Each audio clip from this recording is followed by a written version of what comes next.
to be successful, you really only need 1,000 true fans. And a true fan is described as like the sweetest spot on the bullseye. It's the, get the tattoo, ride or die. They're going to wave your flag and talk about you to everybody. Like they're the truest fans. I don't think anybody should remove their books from Amazon, right? If you can, you should have your books on every platform that you can possibly get them on.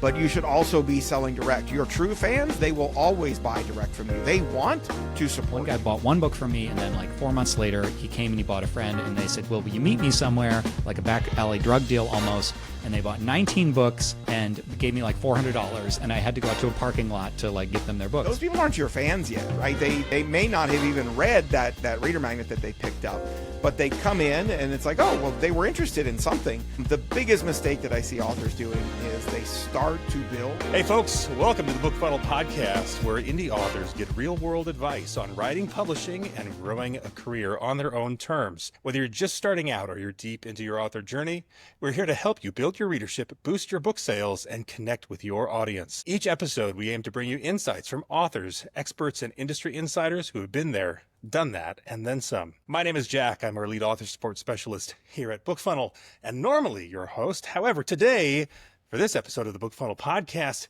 Damon Courtney, the founder of BookFunnel, is taking over. He will be hosting today, and our guest, the indie publishing OG, who needs no introduction, Johnny B. Truant. Welcome to the BookFunnel podcast, sir. Thank you. Good to have you.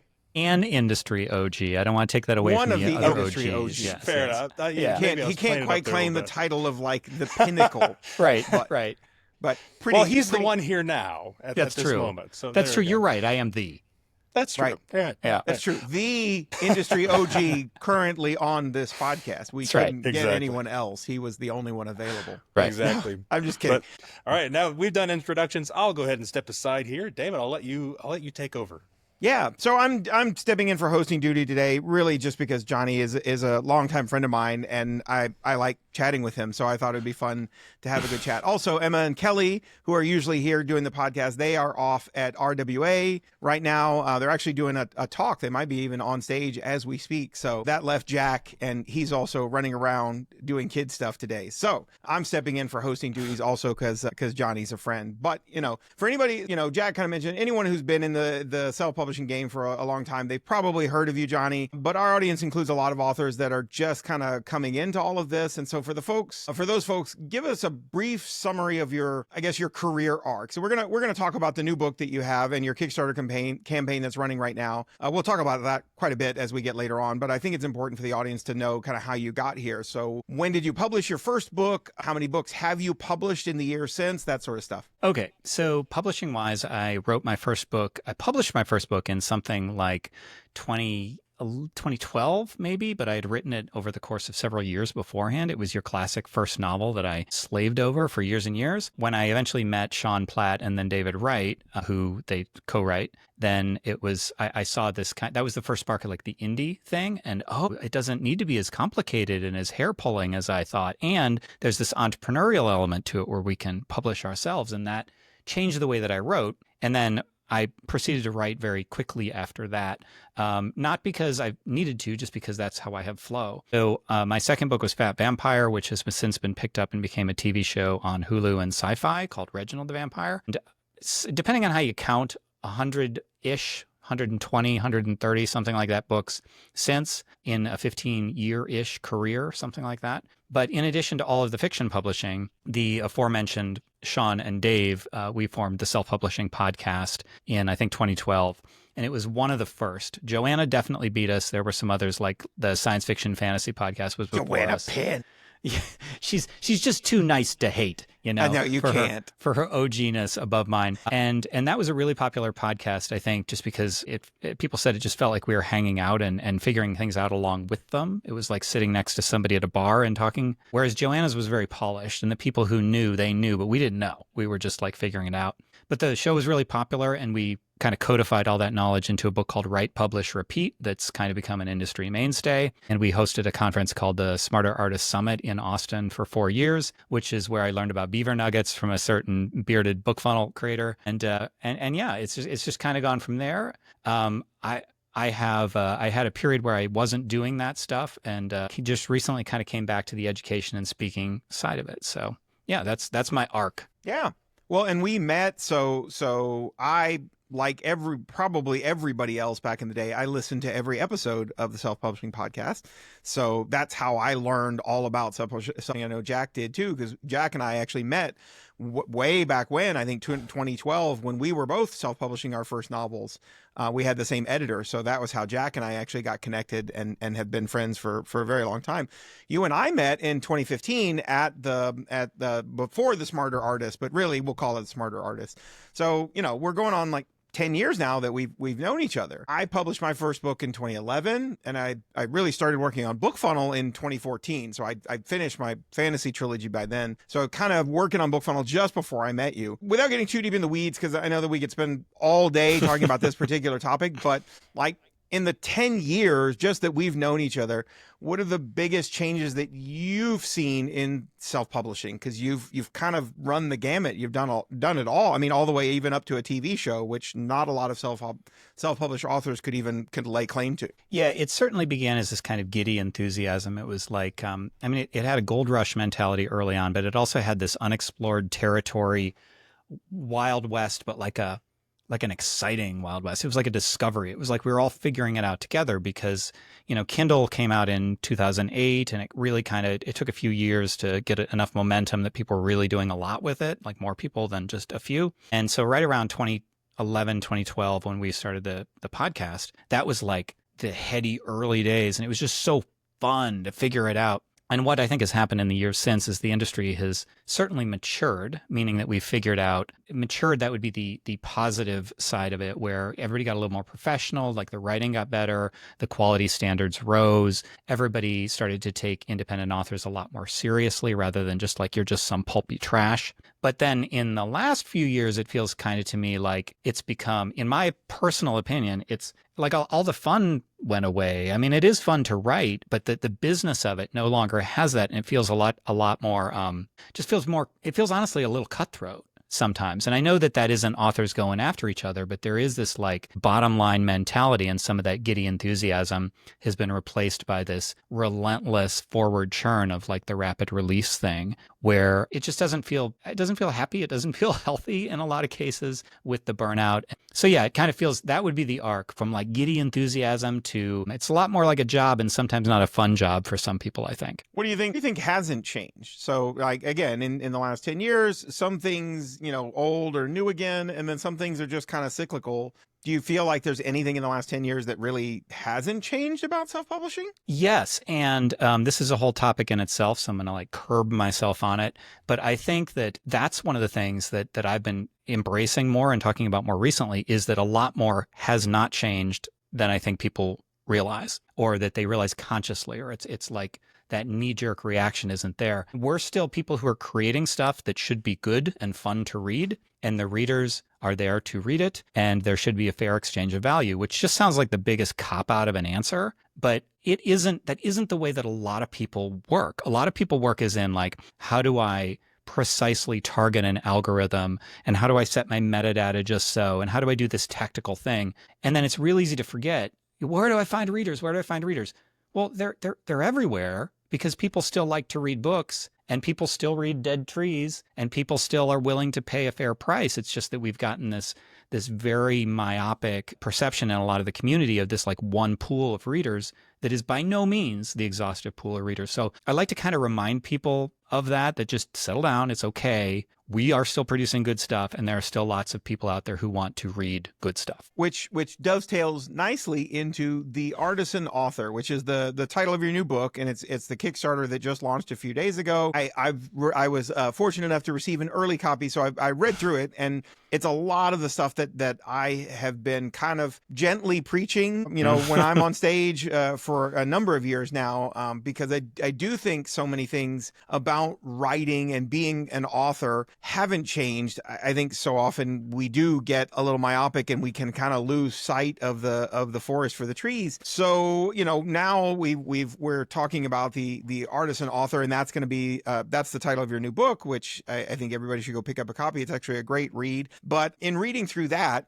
and learning a little bit, because of course you talk a lot, it's a very personal book. It talks a lot about authors and kind of how you feel about it, but also relates a lot of your own stories. So how has Johnny B. Truant changed in the last 10 years, right? Since the podcast and the talk about those early giddy days, and then kind of, I don't know, The Empire Strikes Back, where we're a little bit of the doldrums and the sad part, and you got your hand cut off in the middle. And then, now it seems like your Return of the Jedi is coming out the other side with the Artisan Author. How does that, how have you changed in the last 10 years? Well, I think that it's kind of like your question about the industry as a whole, because I think that there are some things that have changed, and then some things have been revealed that, for me personally, that feel like it's always been this way. So just as one simple example, so the Artisan Author is about just authentically being, okay, if I put this in a nutshell, it's just like create the art you want to create and find people who will buy it, which is, I'm almost stubborn about it. Like, I'm almost like, well, I'm going to write Unicorn Western,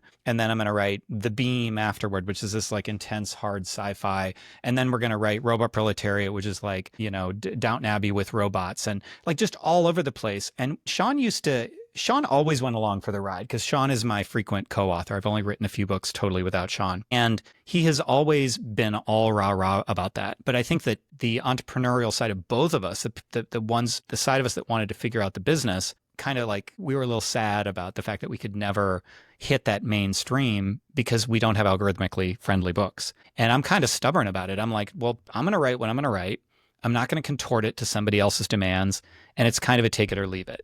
And my pricing, too, is kind of take it or leave it. And everything is like, you either love me or you hate me. And that, we had that all through as rapid release was maturing and as the industry was getting a little bit more serious, for want of a better word. And only now that I've articulated it as this Artisan Author thing do I go, well, that's kind of always been true. Like, I've kind of always been this stummered art-first author who just kind of wanted to do it his own way. But I would say the biggest thing is that I backed away from a lot of the author-facing stuff over the past 5-6 years. And so doing interviews like this and speaking at conferences and even attending conferences, and, we did a lot of like masterminds and books for authors. And I just wanted to be a fiction guy. And what I discovered was that when I got what I thought I wanted, Damon, maybe you can relate to this. I'm at least half extrovert, and I didn't kind of realize that. And so when I got what I quote wanted, and I was able to just write books and just do fiction, I thought, oh, I miss everybody. And so that's why I went to the first conference in like 5 years,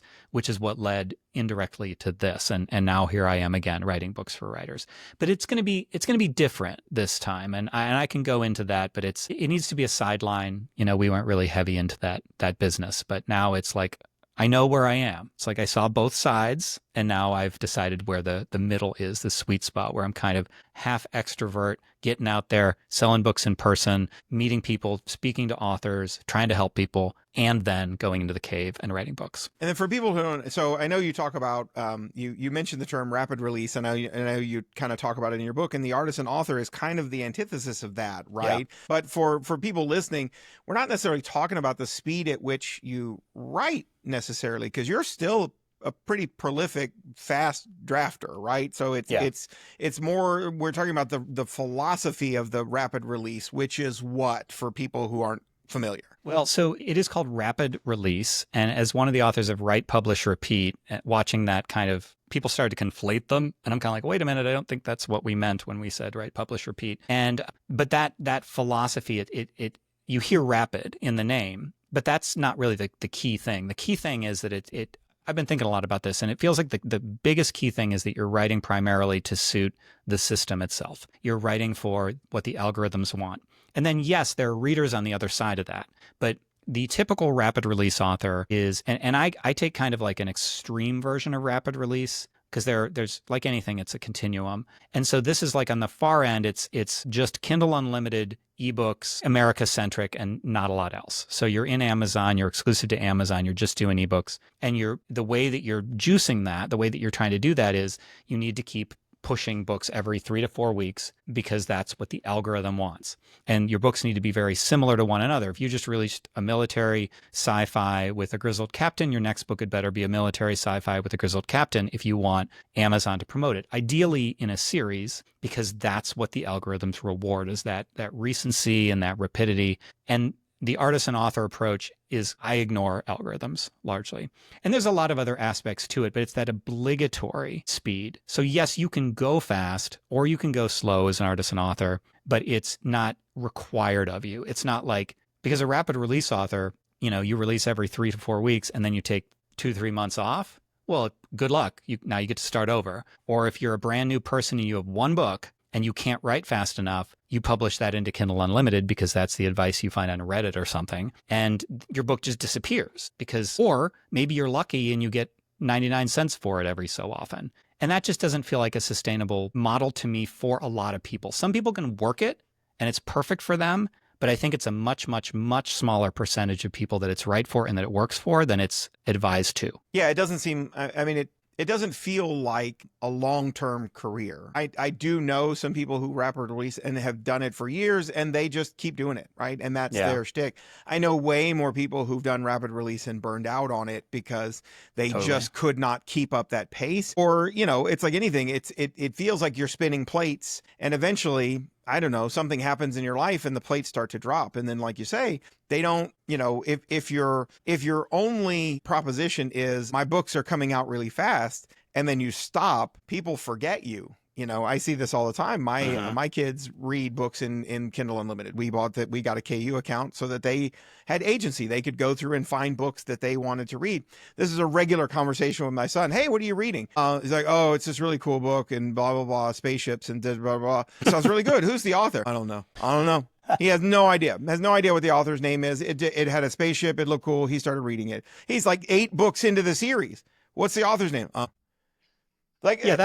That happens with some frequency. And that, like, I can tell you exactly who my favorite authors are. I can tell you authors that I've picked up in the last couple of years that I am now like a super fan, a true fan of, that I have become as I have discovered them. Because my reading path is usually like, okay, I finished reading the books of my favorite authors. I'm looking for a new one, but I'm not looking for a new book. I'm looking for a new favorite author. So I read that book. That was good. And I read the second book and I was like, oh, that was really good. And by the time I'm on the third book, I'm like, okay, now I'm just going to go read everything that you've ever published. Like I have fallen in love with you. I have become a super fan, which you talk about in the book, the Kevin Kelly's 1,000 true fans theory, which I have espoused from the pulpit many times. But for anybody who hasn't heard it, give us the bullet list of like what Kelly talks about. If you Google, anybody who's interested, you can go Google 1,000 true fans. You'll find the original post that Kevin Kelly wrote back in 2008, I think was the original post. But what's the bullet list for it? Well, so before I give you the bullet list on 1,000 true fans, I just want to add one more element to the idea of spinning the plates, and sometimes you can keep them going forever. Let's not forget that you're actually spinning plates on the deck of the Titanic, and it might hit an iceberg, and there's nothing you can do about that. Those of us who've been in the business for a while know that Amazon has suddenly and inexplicably changed things several times and ruined many author careers. Yeah, we've hit at least 6 icebergs since 2000. Right. So I'm going to keep spinning these plates, and if everything goes perfectly forever and Amazon never does anything different, then maybe I'll be okay. But yeah, the 1,000 true fans. So that's the big mental shift that needs to be made if you want to go in this direction, because people will say, well, okay, so some of the things like the symptoms of artisan authoring, some of the affects, some of the things that come are like, higher prices, better connection. And people will be like, well, that won't work. Like my people aren't going to pay higher prices. They're not, like, if I raise my prices, they're going to leave, or they don't want to connect with me. Well, that's true if you stay in that mentality of like people who churn through books, the whale readers, which nothing wrong with them, but they don't have bandwidth and time and mental, space to pay attention because they're reading so fast to who the author is. Like, give me the next book with a spaceship on it, as you were saying. But the 1,000 true fans is more like what you were describing, the way that you read, because you're forming a connection with the creator. So the root of the 1,000 true fans thing, the key point is that Kevin Kelly famously said that as a creator, to be successful, you really only need 1,000 true fans. And a true fan is described as like the sweetest spot on the bullseye. It's get the tattoo, ride or die. They're going to wave your flag and talk about you to everybody. Like they're the truest fans. Yeah, they will buy everything you publish till the end of, for as long as you're publishing. They will buy all of your stuff. Slam dunk. Yeah, you're just like, okay, I see the name, boom. I don't care what it is. It's a cocktail napkin. I'm buying it. And if you publish or create $100 worth of stuff in a year and you have 1,000 true fans, that's a 6-figure income, 100 times 1,000. So it doesn't need to be 1,000, but that's the way that it's usually structured is 1,000 is such an easier number to conceive of. There were 1,000 people in my high school. I can picture that gym, and I can say, okay, every single true fan that I get is incrementally closer to the 1,000 that I need in a way that makes sense to me and feels worthwhile. Whereas if you're in, Kindle Unlimited, you're getting millions and millions of page reads. First of all, awesome, great for you. But would you really care or notice, oh, I got one more reader? Like, no, kind of. And the true fans take their time. Usually they tend to be very picky. And so when you earn a special place in a true fan's heart, then you have them forever. Like you said, they'll just buy forever. And when you have that, they will buy whatever weird thing you create. So, hey guys, I made Unicorn Western. Now I made the Beam, which is nothing like Unicorn Western. And they say, okay, give it to me. When I talk to people, because I do a lot, like I mentioned, I do a lot of live selling, and I'll ask them kind of, what are you into? And the most common answer I get, like 90% of the time, I read all sorts of things. So this advice that we're supposed to keep writing the exact same thing because that's what people want. No, that's what the algorithms want. That's what Amazon's specific Kindle Unlimited algorithm wants. It's not necessarily what the majority of readers want. So that's kind of the idea, is endearing yourself to readers rather than having readers think of you as a commodity, like, let me just get the next one of whatever it is. Yeah, I talk about, we created this idea of the to try and explain it, is the reader journey, right? So in terms of authors, Kelly was originally talking to music artists, right? Really any kind of creator, but this was 2008. This was a year after the iPod and iTunes had come out, and like he could already see the shifts that were happening in the music industry. Self-publishing really didn't take off until 2009 when the first Kindle came out, and then eventually 2010, 2011 is where it started to go. So like we as an industry in the publishing industry, self-publishing industry, are about 4 or 5 years behind the music industry as to like the changes that are happening. So I always tell people, like, if you want to know where we're going, go look at where the music industry is today. That's where we'll be in 5 years. And the music industry today is basically, you can't make money on your digital music anymore, unless you're Taylor Swift, who, by the way, love Taylor. But unless you're Taylor Swift, like nobody's getting paid for listens on Spotify, right? Back in January of last year, of 2024, Snoop Dogg was on a podcast and was talking about how he had just gotten his royalty statement from Spotify, right? For all you old folks out there, Snoop Dogg is a hip hop artist, and Snoop had over 1 billion streams on Spotify in 2023 when he got his Spotify account. $30,000. That's how much Spotify paid Snoop for 1 billion listens of his music. So yeah, that's where the platforms would like us to be, which is basically to just take no money, and we'll just give all of your content away. And so in the reader journey, I kind of break it down, and I talk to people, and I say, to me, there are 4 steps, because I've gone through this journey many, many times with the authors that I love. And that is, they've never heard of you, which, congratulations. Like, I don't care how big an author you are. There's like 8 billion people on the planet who've never heard of you. So there's a lot of room to grow. The second one is like, they've read something of yours, right? There have been plenty of books that I have read that I thought, oh, that was nice, but I wouldn't say that I'm an immediate fan. I just said, oh, that was a good book. That was nice. Maybe I'll go and I'll pick up another book by that author. Usually by the time I'm 2 to 3 books in, I'm starting to become a fan. Right now, it's like, oh, I really like this person's writing. I really like their books, or I like this particular story. And then I get done with that series, and I'm like, oh, I wonder what else they got. That was really good. And then I'm on the way to becoming a super fan. And that's really the true fan. The super fan is what Kelly was talking about, and it's really the focus of the artisan author, right? The artisan author approach is really about that super fan, right? And there's a dignity to it. I think I almost feel like I don't want this to sound self-aggrandizing, but it almost feels like it's worthy of a movement. And the reason I say that is because the story that you just told about Snoop Dogg and Spotify, and obviously being a huge Swiftie, then obviously the Taylor Swift example, where she was like, excuse me, I'm the one creating all this. I'm the one making the music. I'm the one that people care about, not you, record executives. So what if I just kind of do my own thing? And she had enough clout to do that. That's a very artisan thing to do. Totally. And that's what I feel like, because you said that's what the platforms want us to be. And the way that I feel, and I don't have an insider track on Amazon, but it feels like it kind of went like this. Amazon says, will you do this? And some eager publishers went, yeah, I'll do whatever you want, Amazon. And then they said, okay, well, we'll reward you. And so, and then well, will you do this? Will you publish even faster? Will you go even cheaper?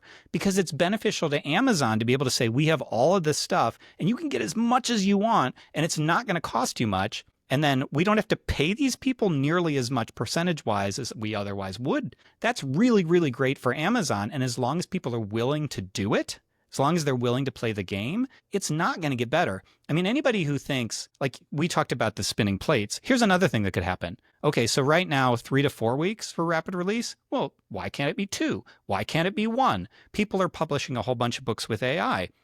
What if we cut the royalties in half? I mean, people are going to be pissed. But then they're going to go, well, okay, I guess I'm willing to do it. And so it takes an author to kind of stand up as an artist and go, no, I'm the Swift here, right? I'm the one who's bringing the readers. I'm the ones that people want to read. And so that approach is kind of a stake in the sand. Like it's that stubborn, I'm going to find a smaller, relatively speaking, a smaller group of people. 1,000 is the number we're sort of using. And then it doesn't matter about the other people. I don't have to play that game. And so just to conclude this little segment, you know, you mentioned Snoop Dogg and his $30,000. So I'm doing better than ever with my book sales now. It's taken a little while to steer the ship back over. And my Amazon royalties as of right now for July are about $160. And that's with, I mean, how many books do I have? How long have I been in this business? And it's just, I forget that I have an Amazon dashboard. And then I'm like, okay, I guess I have gas money from them. That's nice. Yeah. And you know, the thing that one of the things that I go back probably usually when I'm getting ready to prepare a talk, I'll go back and I'll actually read the 1,000 True Fans post. And he's updated it a little bit a couple of times over the years to kind of follow along as the industry as industries and creators and creatives and the internet has kind of changed things. But one of the things that he notes specifically and that people often forget is, so 2 things. Number 1, the 1,000 True Fans is not like, that's not the only people who will ever buy your stuff. Those are the people that will absolutely buy everything that you publish, and they will go out and evangelize you to anybody else. Like I'm absolutely, I mean, anybody who's listened to me on any podcast knows I'm an epic fantasy nerd, right? If you walk up and ask me for a recommendation, guarantee you I will have at least 6 to give you, and they're all going to be my favorite authors. Like I will talk about them for hours if you ask me to, because I love their books. They're amazing books. And I want you to read them, not because I'm like, oh, maybe I can make some cash for my favorite author. No, these are amazing books. You should experience them. They're great, right? The other thing, the thing that often gets missed with when Kelly was talking about the 1,000 True Fans and was that it's not just that you get 1,000 true fans who are willing to pay you $100 a year, or that are willing to buy $100. It's that they pay you directly. So you talk about how like I don't think anybody should remove their books from Amazon, right? No. You know, like I know some people do because they just get so mad and they're like, screw Amazon, but fine. Generally, as a self-published, like for a career, I would say don't do that. And in fact, you really shouldn't. If you can, you should have your books on every platform that you can possibly get them on. But you should also be selling direct. Your true fans, they will always buy direct from you. They want to support you. We see this all the time because, of course, like BookFunnel doesn't do the direct selling part, but we deliver a lot of direct sales for some very big authors and a lot of really small authors. What we see from readers all the time is because they email us, they email Jamie thinking that, you know, he was like, oh, I just want to pass along a comment to the author or whatever. So many times in the comment is like, oh, well, where can I buy more of their books? I want to support them. Right? I don't want to give my money to Amazon. I want to support the authors. At the end of the day, you definitely have readers that are like Amazon fans, right? Yeah. I'm a fan of Amazon and I just read whatever. I read all my books for free. That's their mentality, right? They read for free in Kindle Unlimited. And then you have who people are like, I don't care where you're publishing the books. You know, Brandon Sanderson did his big Kickstarter, and I know like he's a huge outlier. And yet the thing that I loved about his Kickstarter was not how much money he made, which was a gigantic pile of money. And we all wish we could have those kinds of fans. Number 1, he had made all those fans over decades of being a writer, of going to conferences. Like ask him how he made his fan base. He's the nicest guy in the world. Like if you meet him, he's just so friendly. He used to travel like 6 months out of the year, going to book signings and conferences and everywhere in the world, meeting people, selling books by hand. And he's built this fan base. But the thing that I loved about his Kickstarter was he made all that money. The Kickstarter was literally, I have 4 books. I'm not going to tell you what the titles are. I'm not going to tell you what they're about, but just know that I wrote them and they take place in my universe. And people were like, shut up and take my money. I was one of them, right? I backed it for like $300. I bought the hardcover, like all of it, right? Because I am a Brandon Sanderson super fan. I am a true fan, but it's all about those connections. And I know that you talked about this. You talk about this a lot in the books. Yeah. It is about making those connections, which is, to me, if we talk about that reader journey, that's a great place to start. I imagine people, like, of the people, when you're doing a live event, right, and you're doing a booth, how many people come up to your booth because they know who Johnny B. Truant is, and they're like, oh my God, Johnny, I love you. I come up to say hi. And how many people are just walking by, looking at the books on the table and going, what's this about? Yeah, it's the latter. I've had twice, maybe, people come over and knew who I was in advance. And I also had, this was actually kind of interesting, was I've had 2 or 3 people who've been like, this is the book that Reginald the Vampire is based on. I love that show. Like, that's happened too. But that's extraordinarily rare. And that's why I like this approach, is in some way, shape, or form, you're essentially looking outside of that major pool, which it's kind of a zig where other people zag thing. And most of the people who buy my books don't even know they're in the market for books. I mean, talk about a ripe audience. And what happens is, so for instance, I do this big street fair in Austin called the Pecan Street Festival. And it cost me like $700 to be there. So it's not an easy entry. But like, there's a bajillion vendors and people walk by, and most people just walk by because that's what people do. Any given booth is going to have most people walking by. But the book people, it's like I got a magnet over there, and it's like their head twists around. They're like, books, and they light up because the book people love the books, and they're just so excited, and they come over, and I get to watch that. But they didn't know that I was going to be there. They didn't know that any booksellers were going to be there. And it's just like this delightful surprise where suddenly I've created a customer that you couldn't have reached that customer any other way. They didn't know they were in the market. And that's what's so cool about it. You know, you talk about like, well, all the readers on Amazon. No, they are not. Like, some of them are, and the ones that everyone's trying to hit are. But, oh my God, it's not all of them. Yeah, it's like saying that there's, that lake that everybody's fishing in over there, that one has all the fish. And it was like, there are a lot of lakes in the world. But yeah, it is. I've seen it over and over again, that like making connections, real connections with readers, be it in live events or even, online. If it just happens to be that you talk to somebody in a Facebook group, if they emailed you and you replied back, and then, you start up a little conversation with them. You and I met 10 years ago because I went to the Smarter Artist Conference, and we got to chatting and we got to know each other and we became friends. And I was on your podcast back in the day, and now you're on the BookFunnel podcast, all because of a connection we made 10 years ago. Jack and I just happened to have the same editor on our first books. And he was like, hey, you guys should chat and just talk about self-publishing and talk about publishing, whatever. And here we are. And Jack is our lead support and a really good friend, and has been for a very long time. Like, those connections are so important. And probably if anybody's listening and you've never been to an author conference, that is by far the biggest value that you will get, right? Most people go to conferences and they look at the schedule and they're like, oh, I'm going to go to that talk, and I'm going to go to that talk, and I'm going to go to that talk. And that's great. And I will be at Author Nation, and you should come listen to me talk. And I do a great talk. As will I. And Johnny will be there too, and you should go listen to his talk. But the most valuable thing that you will take away are those connections that you make with people. And as an author, it might be that you find somebody that you end up co-authoring with, even if it's not a direct connection. When you go to publish your book, and that author that you met who's way bigger than you, and you just email them and it's like, hey, I've got my new book coming out. Would you mind telling your newsletter about it? And they were like, sure. Yeah. Let me know when your book is ready. I'll happily tell my newsletter. And that could be the thing that launches you off. And it goes back to, you talk about the 6 pillars of artisandom, right? Is one of the chapters in the book. And I don't want to talk about all 6 of them because it'll take forever. And also people can just go read the book when it comes out, and you should go back to Kickstarter. But one of the 6 that I really loved is really simply be human. Right? That's the title. Is like, I think it's number 2, be human. And as we sit recording this in 2025, I would be remiss if we didn't talk about the boogeyman in the room, which is AI, right? Yes.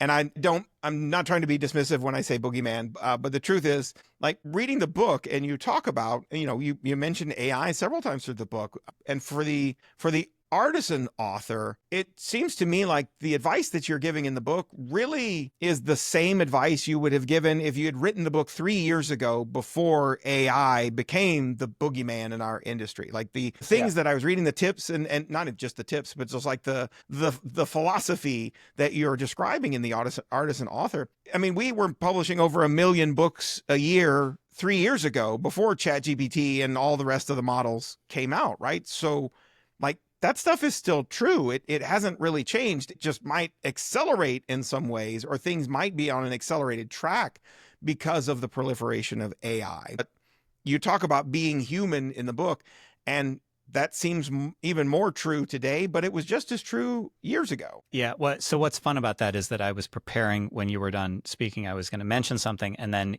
this point that you made teed me up perfectly and kind of mentioned it for me. I love when I do that. I know. It's simpatico right here. The thing about, I think that we're living in a world that's increasingly depersonalized. We're more and more separated. Like there's this epidemic of loneliness, and we do more and more virtually, and we do more and more. Like, do you remember? Like we're around the same age. Like you would just go over to your buddy's house. You just walk over. You'd ride your bike over, and you'd hang out. But, then it's like, okay, well, but you better call first, and then you better text before you call. And now maybe you don't even leave your house. Like my kids will just stay up in their rooms and whatever, because they can communicate with their friends virtually. And that's great and all, but there's this piece that's missing. And the community, like third spaces, I think that's what they're called. Like those are kind of in decline. And we're losing a lot of that stuff that we need as human beings. And it boils down to connection. And so without that connection, we're starving for this. And that's why I think that this is like the best time to do a connection-based, human-based sort of thing. But to your point about like, I would have given this advice a while ago. Yes, I would, because it's part of that, like what hasn't changed. There's nothing new in artisan authoring. Like I'm just trying to remind people of the stuff that's always been true. And we piled a bunch of crap on top of it in terms of like tactical thinking. So being human, that's what I was saying at the beginning. Like, we're making good stuff that we want people to read. That's the bottom line. And so AI, the existence of AI hasn't changed that. And by the way, I'm not anti-AI. I do not want it to write for me. That's my own personal decision. I'm not going to demonize anybody who says it. But I will say that, and I like to use it for like summarizing. Like I will use it. I'll do images. I think it's kind of cool. But what it does is it enables the negative things about rapid release, if you see them that way, are more easily exacerbated by AI. And so I think that if there is a problem, AI is making it worse. And maybe you don't think that there's a problem, but that sort of, again, I just say, you said, look at the music industry. I'm just going to say, look at common sense. Do we really think that is it just all going to stop? And like we're suddenly then, human written books are just suddenly in that Amazon ecosystem, just suddenly going to become really valuable again. Everybody's going to stop using AI. Like, no, that's clearly not going to happen. But it's that the thing that AI has added for me is being human is more valued than it was. But the be human pillar is not about AI. It's not about don't be AI, be human. It's about being human. So I'll give you a really simple example, because I've fallen in love with live events and meeting people in person. And so I try to pull back from mentioning it too much, because I know that I'm not a standard author. Like most authors don't want any part of that. That sounds terrifying, I'm sure, to a whole lot of the authors listening right now. Like, oh God. Right. So the artisan author is not go out and meet people in person. It is be human. It is many of these things. It is form connections. But you can do that virtually. You can do it on social media by being authentic. But my number one artisan author tip, and you would know this if you read the book, is answer your damn email. I don't understand why so many authors, they have an autoresponder, or they reply just very briefly. I had these guys that bought, one guy bought one book from me, and then like 4 months later, he came and he bought a friend, and they said, well, will you meet me somewhere, like a back alley drug deal almost? And they bought 19 books and gave me like $400, and I had to go out to a parking lot to like give them their books. But that one of those guys emailed me a little while later, and I spent like 45 minutes answering that single email. Because that's what I would do with a friend, right? Like, Damon, if you sent me something and you had like a thing to talk about, I would spend the amount of time answering that email that email needed to be answered fully without me cutting corners, because we're friends. And that's the way I think of my true fans or my true fans in potentia, as these are people who are potentially my friends or who are my friends. So I'm going to be human. I'm not going to be a jerk. I'm going to answer the email. I'm going to answer it thoroughly. I'm not going to lie and hide behind subterfuge.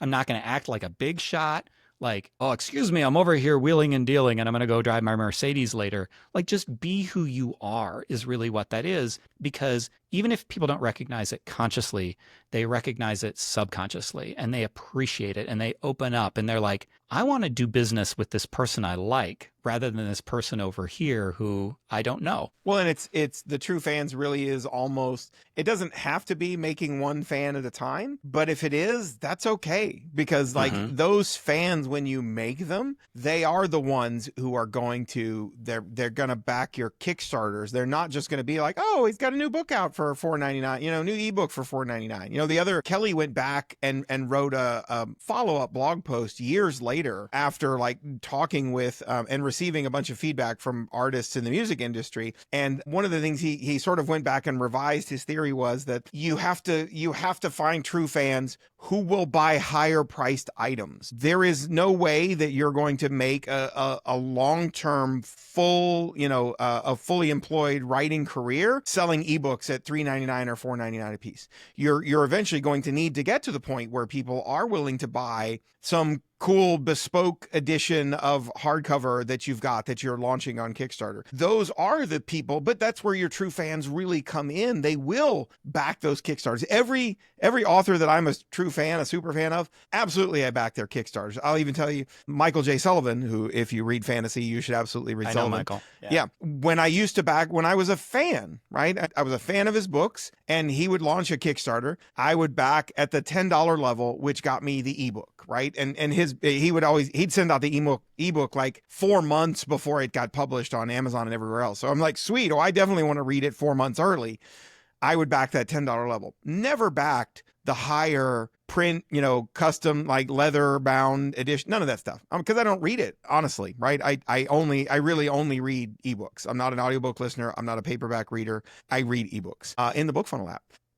And so I would always back at that $10 level until it reached a point where I'm like, nah, I want to give Michael the money. Right. And I'm going to put his book on I'm never even going to open it other than to look at it and go, wow, look how pretty. And then I'm going to put it up on my shelf. Now I back all of his Kickstarters at the $150 level to get that beautiful hardcover edition which was the reason why the Kickstarter existed in the first place. And I take all those books and I put them on my shelf. I never read them. That's not the point for me. I got the ebook early and that's what I got to read. But I want to make sure that my favorite artists are going to keep writing more and more books until that. Well, and really, like, none of my authors can ever write fast enough for me. I always read their books and I just want to read more. You've talked about live events a lot. And again, I know that's like terrifying.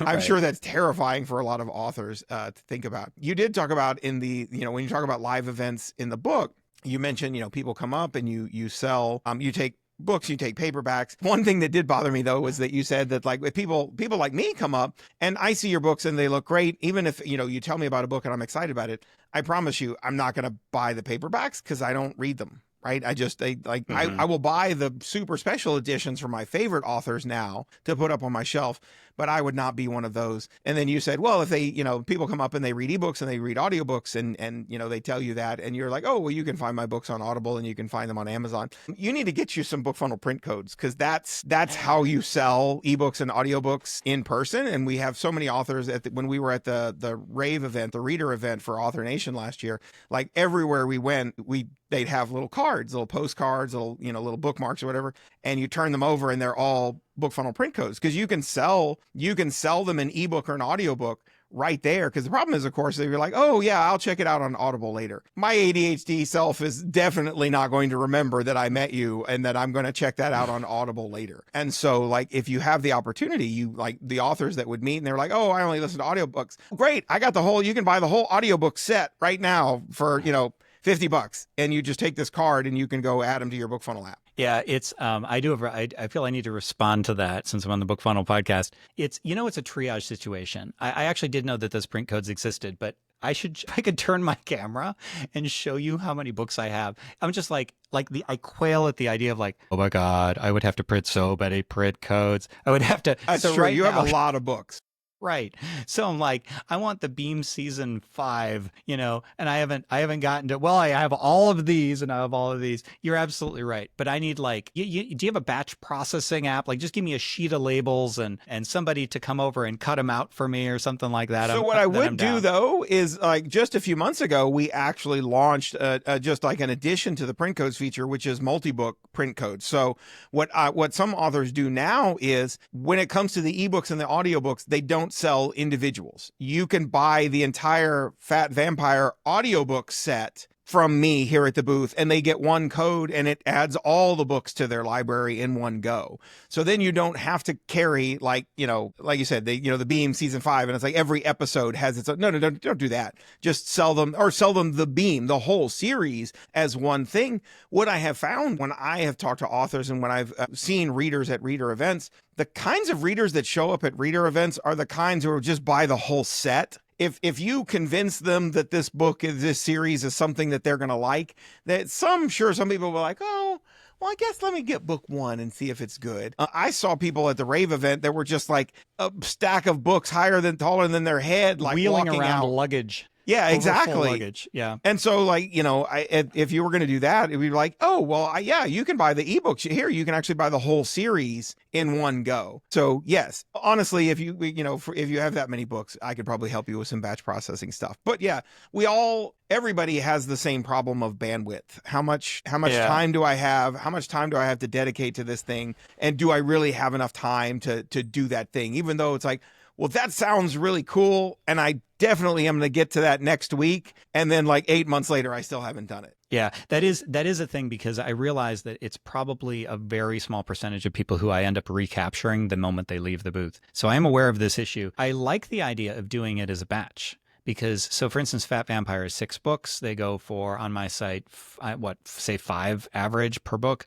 So that's $30. Whereas most of the books on my table orbit that anyway, the paperbacks. So I like the idea of saying, well, I have it, but I only have it as a series. You have to get them all. And that would be an easy way to have less inventory to deal with, like less logistical, and just do one per series. That I could see. That's actually pretty cool. I just made a note. I just want to know, like I am following along with BookFunnel's advice. I'm a BookFunnel devotee, so I got it. Well, and we haven't announced this yet. Actually, Emma and Kelly are at RWA on stage announcing it today. But at the end of the summer, we're adding a signed ebook feature. So as you're standing there and somebody comes up to your booth and you'd say, even if you just wanted to give them, so the beauty of ebooks is I'll just give you the first Fat Vampire book for free. I'll just send it to you. What's your email address? Would you like to join my mailing list?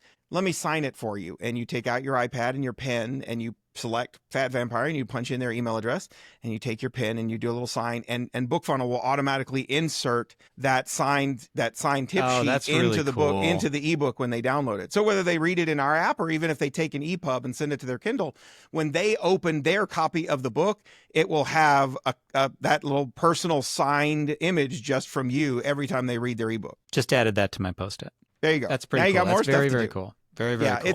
It's really, really neat. And we're really excited about that. We want to get it.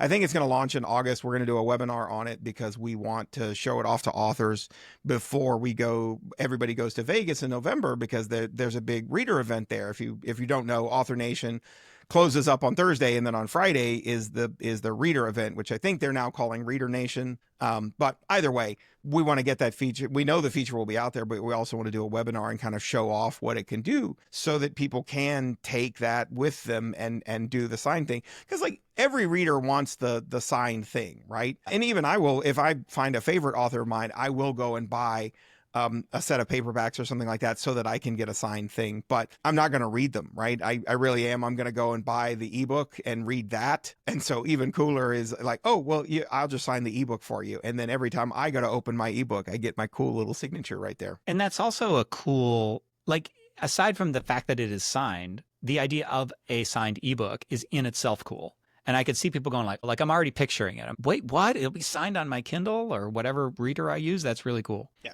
So the Kickstarter is going on right now, and the Artisan Author is live. I will link to it in the show notes, but also if you just Google Artisan Author Kickstarter, it's going to be the top hit. I also have a short link if you want it. Oh yeah, give us that. Yeah, it's johnnybtruant.com/artisan. There you go. And that'll take you right to the. So this is, as we record this on July 18th, it is live right now. How's it going so far? I cheated. I already looked it up, so I know how it's going. But I wanted to give you the chance to talk about it. So how's the Kickstarter going? Yeah, it's going really well. There's like 270 backers so far. Like it would be cool to get. I mean, I have most of a month, but I'm getting a lot of really good buzz, which is nice. Like I'm getting a lot of this is what I've been looking for, this is what I've been waiting for. And one of the things that I really am looking forward to is, and I'll keep this brief, is that I'm doing like an educational thing too. Like if people don't just want to, because you can just read the book or listen to the audiobook or whatever if you want. But I also want to do this thing that's like this kind of super affordable like college experience where we use the book as a textbook. And that'll, I think, restore some of that, the things that I really feel personally have been missing to this community, that the fun, because it's going to be fun. I'm in, my class is going to be fun. And we're going to do like twice a week for 10 weeks. It'll feel like a college course and have that community where we can just go through it together. And so I'm hoping people love that. And so far people seem to be digging it, but I also think it's weird and people are kind of like, So I'll just spend the rest of the month explaining what the hell it is I'm doing there. But yeah, it's great. It's great. A lot of that, I'm finding a lot of love that people coming back from the old self-publishing podcast days, the names that I haven't seen in 15 years. It's amazing. That's that's about true fans, though, right? Those are people that have followed you now for 15 years, and maybe they weren't ever true fans of your fiction writing, right? Maybe some of those people had never read, but they are self-published authors. They remember you from back in the day, and they're like, oh yeah, Johnny, oh, he's got a book. Yeah, let me go read that.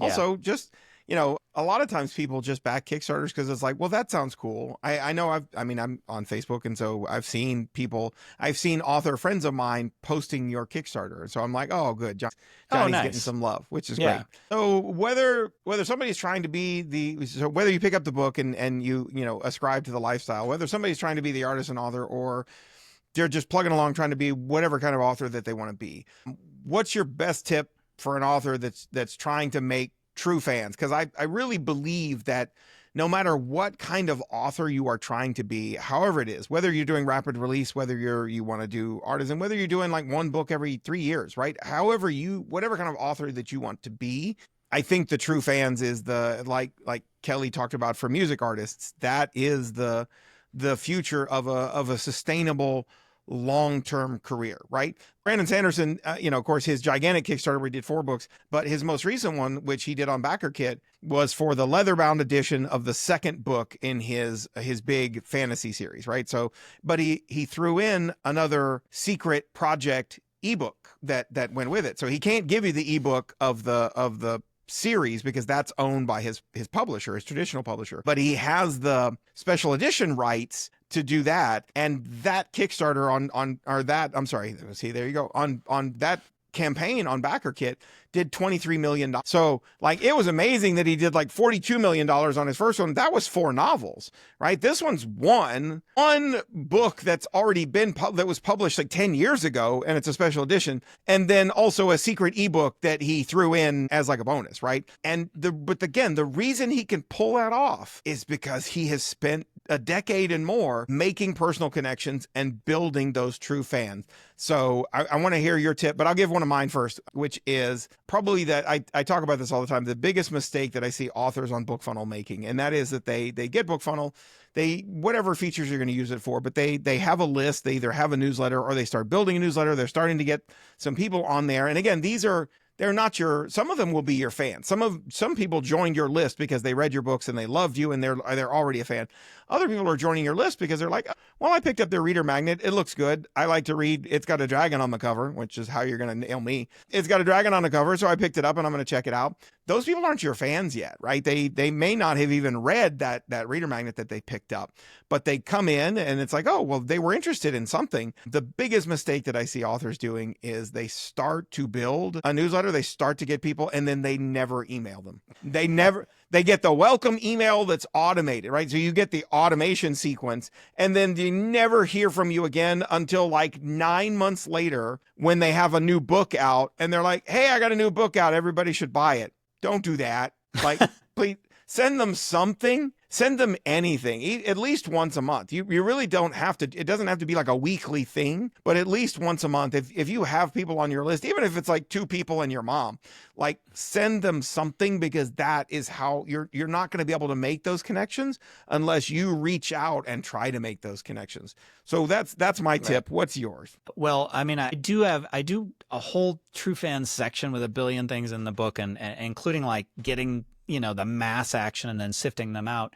But I would say if I were to boil it down to one thing, and this is going to be like it's kind of an unorthodox trick. This is to take all the stuff when you're interacting with people, when you have an opportunity to interact with a reader, like wherever it is, whether it's via email, whether it's in person, you run into them you're just getting coffee and they notice you're wearing a shirt that says, "I killed you off in my novel," or something, and they want to talk to you, then to just take all the stuff that you know about the tactical things that work in self-publishing and all the detailed like stuff that you've learned over time and the keywords, and then just forget it and just be a human. Like just interact with them like a real person, because there is, and I know that sounds like simplistic advice, but all of that tactical stuff is honestly going to get in the way if you're not careful. So remove the temptation. It's kind of like if you can't help yourself around the cookies, then put the cookies in another room. So rather than falling back on author persona or what's the best way to convert a lead or something that we've learned, instead just talk to them like a human being, warmly, openly, and you'll be shocked. I mean, the guys I mentioned who came and bought the 19 books from me in the back alley book deal, like we're just hanging, we're just talking like buddies. Like they're sending me emails of like things that are going on that remind them of things in the books. And that comes from just forgetting all that stuff for at least the length of time it takes to interact with a real human being. Yeah, especially like when you talked about like spending 45 minutes to reply, like I could absolutely see authors going, well, 45 minutes of my time is worth more than just emailing one person. So I'd be better off writing for 45 minutes. So I'm not going to reply, or I'll just fire off a thanks for reading. And like, I'm just going to call it a day. Right. And yet you took that time to reply in a real and meaningful way, and definitely was probably, at the time you're not thinking this is probably not good for my bottom line. You were just thinking like a person. And like, what did it result in? A back alley, nefarious book deal where you like showed up with a cardboard box full of books. But how much is that going to make a fan, right? I guarantee you those 2 guys are probably now like Johnny B. Truant fans. And when you're publishing more books, they're absolutely going to line up to buy them. Yeah, let me add just one bonus tip that counts as a clarification, I think, and that is this is not a fast approach. But the whole thing about like if something seems too good to be true, it probably is. Well, it probably is. And these connections take time. I mean, I mentioned that this guy that he bought, it was like months ago, and he bought one book, and it took time, and it's not hot. You can't scale it. You just need to be patient. And the truth, in my opinion, is that most things are like that. That most things take more time than you think, and most things are a little harder than you think. And we want to believe in the quick fix easy button, and so we convince ourselves of that. And then it becomes true, and you say things like, well, my time is worth more than that. Okay, maybe in the short term. But are you in this for the short term? Are you in this for the flash in the pan, or are you patient and you understand that every other business in the world works under those rules, and that it's only the kind of quick of the moment businesses that will work under some weird alternate physics sort of version of the world? So I would say that replying to that email and being human is like the blue jeans of advice. It's not trendy. It's not hot and hip today, but it has stood the test of time. Yeah. In the software industry, we have there's a phrase when you're an early startup, which I always tell people, like, if you are an author, if you're a self-published author, you really are. You're an entrepreneur. You're operating like a startup of one, which is how most software companies start. And they have this phrase they use that says, do things that don't scale. When you're Microsoft, obviously, or you're Apple, well, like you got to do things at a scale that's unheard of to mortals like us. But early on, when you're really early on, no, do the things that don't scale. Answer those emails one at a time, one person at a time. We call it Flintstoning, right? Fred Flintstone, like pedaling the car with his feet. You're like, it's great. We'd all like to be driving an EV that rolls super fast, but early on in the beginning, no, you're doing all that peddling with your feet. That's how you build. That's how you build a company, which is really, what you're doing. You're building your authorship and you're building your brand. But absolutely, do things that don't scale. Well, and if I could compliment BookFunnel, because I know that we're over time, but I figure you're not going to say no to me complimenting BookFunnel, is you guys aren't Microsoft, but you've grown a lot, and within the indie author industry, like you guys have a lot going on. But still, I know that when I email BookFunnel, and I'm not talking about emailing you, I'm talking about emailing, well, support probably knows me now too, but I'm guessing you guys are this way with everybody, where it's just you get an immediate response and it's very personal, even right down to the fact that you did the whole thing with Jamie so that it could remain personal, even while you had to do, you were doing some things that required scale, but you kept it personal. Everybody gets an individual response. And I am increasingly infuriated, ask my wife about this sometime, with businesses that don't appreciate their customers. I hate that. I gave you money, but more, you didn't give me respect back. It's not that I'm entitled. It's that I am a customer and I would think you would be grateful for that. You should at least respond to me. Don't just not respond. And that happens all the time. So I think that that's the answer your email sort of rant that I have, is because so few people do that, you're going to stand out immediately just by being cool. Oh, can you imagine? 14-year-old me imagines that if I could have emailed the authors that I loved at the time and just sent them an email and said, "Oh my God, I love your books," and they had replied, holy crap. That would have just blown my 14-year-old brain out the back of my head. Even if they had just said, "Oh, thanks you so much for reading. I'm so glad that you love the books, such and such," and even just a paragraph, right? So not maybe a 45-minute response, but even any response at all would have made me feel like the top of the world. And if I wasn't already a fan, that would have immediately shot me like a rocket into super fandom. Chuck Palahniuk sent me books. Physical books. Really? Not his. Some of his favorites. He sent me some of his favorite books when I emailed him as a kid. Well, like a teenager. That's crazy. Yeah. I love that. Well, Johnny, thank you for coming on. So the Artisan Author is out on Kickstarter right now. I assume will be published everywhere widely after that. Yeah, like in November. And by the way, if you're not into the Kickstarter, you can just search for it. It's on all the platforms. And I'll be selling it direct, of course, as well. And where else can people find you if they're looking for you? Probably Johnny B. Truant Books, my main site. Other than that, redirect at johnnybtruant.com/artisan for the Kickstarter. I haven't put a lot there yet. Again, triage. Always bandwidth. Bandwidth is always a problem. That's right. Well, thank you for coming on. Jack, you want to lead us out? Yeah. Thank you, Johnny, for joining us for this episode of the podcast. For those of you who are watching here on YouTube, make sure you subscribe to the channel and like this video. Also, leave a comment to hear about the number one takeaway you had from this episode of the podcast. If you're listening on other podcast platforms, please follow us there and leave a review. It really does mean a lot to us. Again, from all of us here at BookFunnel, thank you for watching and listening. We will see you all in the next one. Thank you for watching. Check out these other videos from BookFunnel. And don't forget to subscribe to the channel.